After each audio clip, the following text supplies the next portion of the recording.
So what do I say to the 20-year-old? Look inside. At that time I was going to save the world through politics.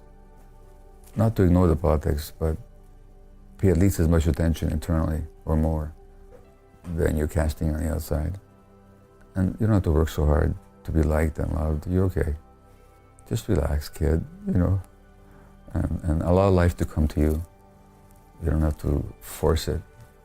And open your heart. Don't just focus on your clever brain so much. Open your heart and see what possibilities reveal themselves to you. And that it's not your fault. The way the world is, and even the way you are, it's not your fault. It's not a fault. Just accept yourself. There's an American psychologist who had that human beings are all creatures with special needs. And I think one of our special needs is for meaning. Our lives are not meant to be just lived for the daily sake of physical existence. Now, that meaning in a tribal setting is automatically provided for you because you're bigger than yourself and you belong to something greater than yourself. And when you're connected with nature, or you're connected with some spiritual practice or belief, you have some meaning that transcends your daily struggles for survival. Now, this society has pretty much reduced that. Like we talk about meaning a lot, and we talk about broad values such as freedom and democracy and so on, but that's not what people experience in their daily lives. Nobody experiences democracy in their daily lives. Mostly people work in institutions where they're told what to do, and they have no voice in the matter whatsoever. And the freedom is very often reduced to making choices between meaningless alternatives. And there's more and more disconnection, as we've already mentioned. So there's a deep lack of meaning in people's lives. The addictions can certainly come along and provide a false, temporary, but momentarily satisfactory sense of meaning. And meaning is important to all of us. We all want to feel there's something more significant about our lives than simply the fact that we have dinner in the evening and we defecate in the morning. The fundamental dynamic in human life and the most important factor in the development and existence of human beings is attachment, connection to another human being. As infants, we're utterly helpless, and we're more helpless than any other creature, and stay that way longer than any other creature. So without that attachment relationship, we simply don't function, can't live. It's life essential. And throughout life, of course, we evolved as a species of attachment. By attachment meaning, it's a gravitational force that pulls two bodies together, just like love is the common word for attachment, connection, where somebody's taking care of somebody else, somebody's holding somebody else, and somebody's being held. Now, gravitation itself is an attachment force. I'm talking about physical gravitation. It pulls two bodies together. And literally, it's gravitation that makes the world go around the sun, isn't it? So when they say love makes the world go round, it's true in the purest physical sense. Well, it's also true in the psychological realm. And by love here, I don't mean the emotion that a parent feels towards the child, because I take it for granted that all parents love their kids. And even the hard as it is to fathom, but even the parents who abuse their kids love their kids. They just don't know how else to love them, because they're acting out their own childhood programming. So by love here, in this case, I don't mean the emotion.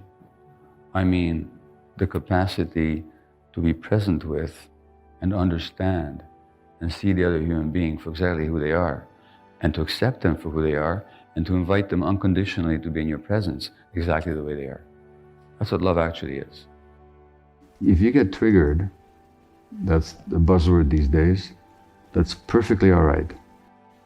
But on the other hand, for the person being triggered, you might want to consider what a trigger actually is. So the metaphor comes from what? It comes from weaponry. Whenever you get triggered, somebody pulled that trigger, perhaps, but who's the one carrying the ammunition? Who's the one with the mechanism to deliver the ammunition? Who's the one with the explosive material inside them? And where do you want to put your attention?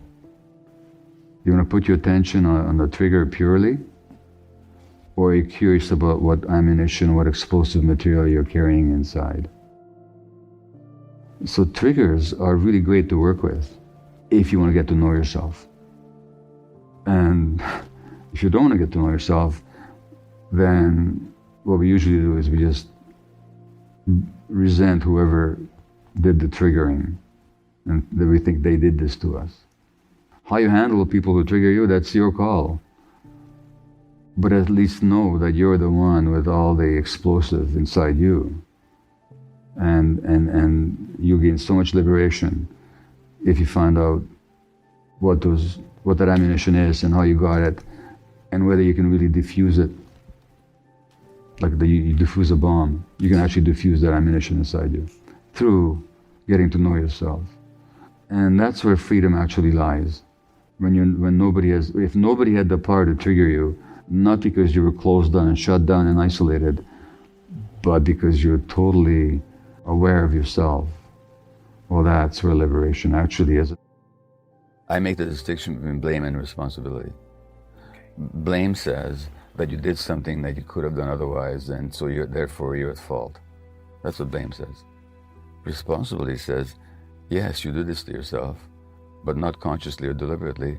You did it because you're programmed to do it by your own childhood experience, which in turn was programmed by your parents' childhood experience. So there's nobody at fault. Everybody does their best. Well, we do pass these unconscious patterns on. And you don't blame people for having unconscious patterns. You try to make them conscious of it so they can take responsibility for it.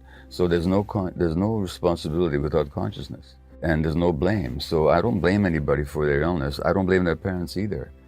But I do say these unconscious patterns have been passed on, and these unconscious emotional dynamics have an impact on your physiology.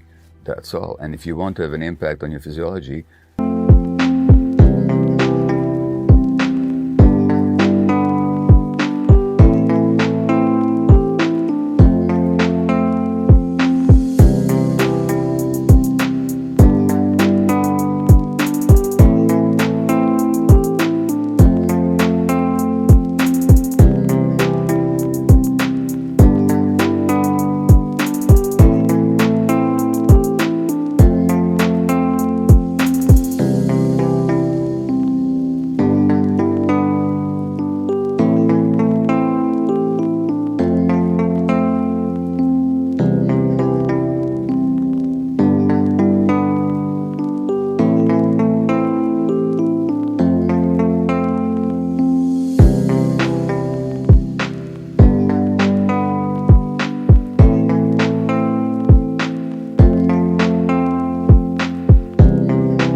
you got to get conscious.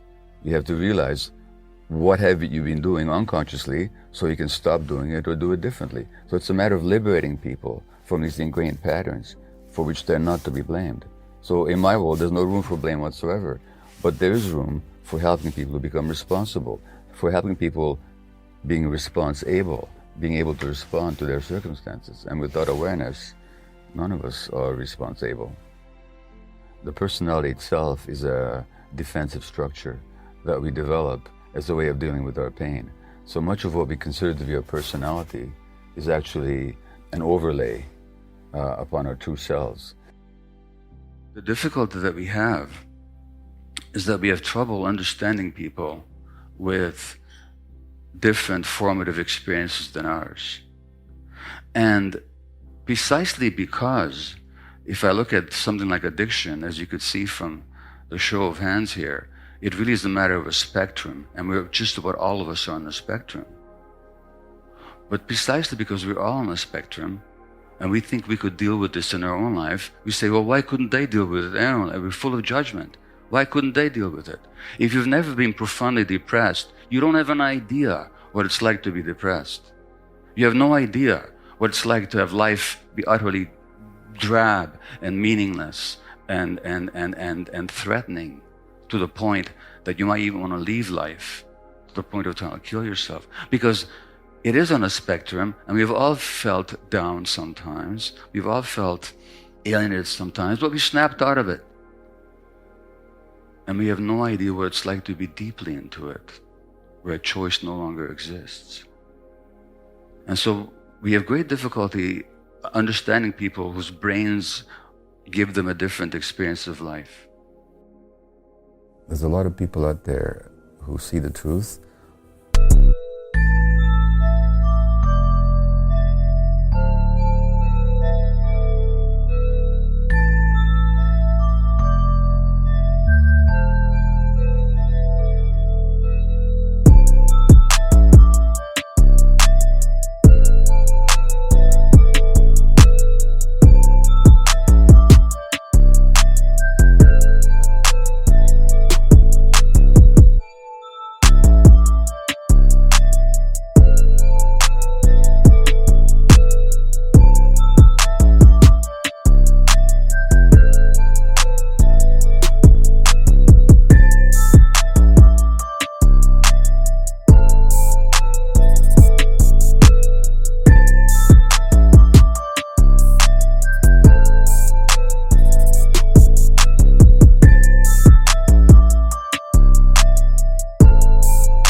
But they don't control the media, and they don't write the scripts for most movies.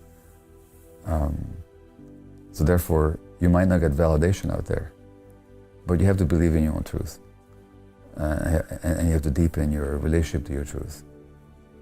And you'll connect with people that are also seeking the same truth as you are, even if they don't see it the way you do. So never be afraid of your own truth, and to explore it. Also, don't be afraid to let go of it if you find that there's a deeper truth that speaks to you. And at the same time, whatever you do out there in the world, do an equal amount of work internally. Because if you don't, your work in the world will not be as effective.